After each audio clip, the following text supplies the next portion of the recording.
Hello everyone and welcome back to class 12th economics, and we were discussing about the chapter money. In the previous chapter we have learnt about the barter system of exchange, the various forms and the various functions of money. And in this video we have left with only one topic, money supply, and after that the chapter of money will be completed. So what is money supply? It refers to the total volume of money held by public at a particular point of time. Means कि लोगों के पास कितना, public के पास कितना volume of जो आपका money है वो अवेलेबल है एक पॉइंट ऑफ टाइम पर.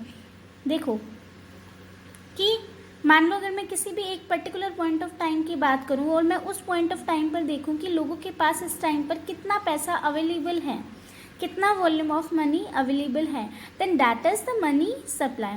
And now tell me whether the money supply is a stock concept or a flow concept.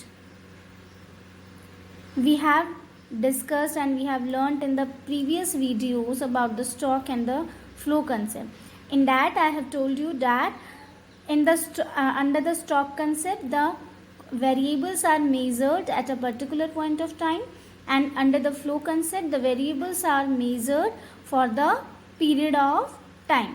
Now particular point of time पर देख रहे हैं ना हम कि पब्लिक के पास एक पर्टिकुलर पॉइंट ऑफ टाइम पर कितना वॉल्यूम ऑफ मनी अवेलेबल है, तो ये क्या हुआ, हमारा स्टॉक कंसेप्ट हुआ. And remember, money supply does not include the stock of money held by the government and the stock of money held by the banking system of the country. कि money supply में देखो हमने सिर्फ ये देखा कि उसके पास, लोगों के पास, पब्लिक के पास कितना स्टॉक ऑफ मनी अवेलेबल है, सिर्फ वही चीज़ देख रहे हैं हम मनी सप्लाई में.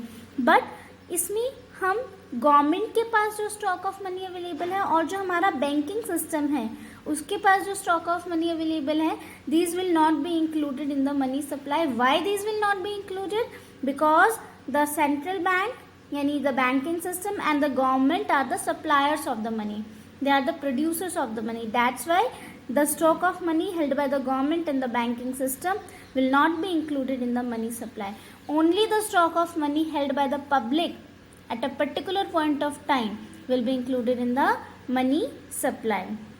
Now, measures of money supply. Basically, there are 4 measures of money supply: M1, M2, M3, M4. ये आप लोगों को लर्न करना पड़ेगा, ठीक है, इसको आप लर्न ही करेंगे. M1 for example, M1 will include what? M1 will include C plus DD plus OD. C means currency and coins held by public. लोगों के पास जितना भी करेंसी एंड कॉइन्स है वो आएगा, plus DD. DD means demand deposits, demand deposits of commercial banks. Commercial banks के जो demand deposits होंगे वो आएंगे.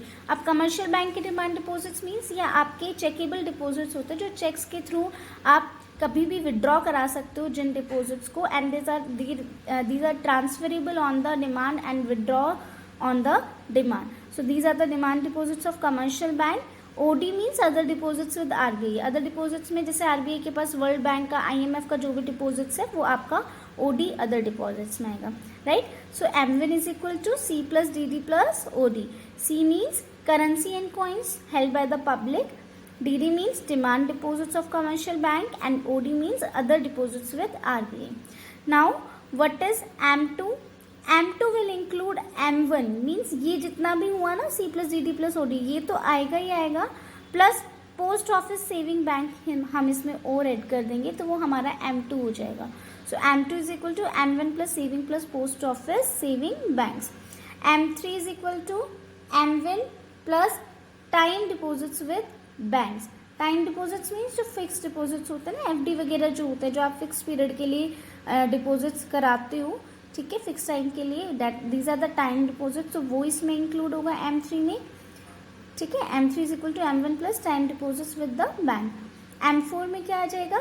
M3 plus total deposits with post office saving bank. So these have to be learn, ठीक है, इन्हें आपको लर्न करना होगा.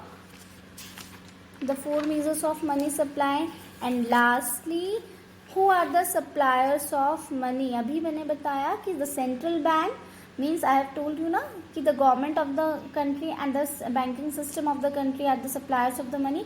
सो एक तो गवर्नमेंट आया और एक बैंकिंग सिस्टम में one is central bank and another one is the commercial bank. These are the suppliers of the money or producers of the money. And now we have completed the chapter money. I hope you all have understood about the chapter money. And in the next video we will cover the next chapter of banking. Thank you.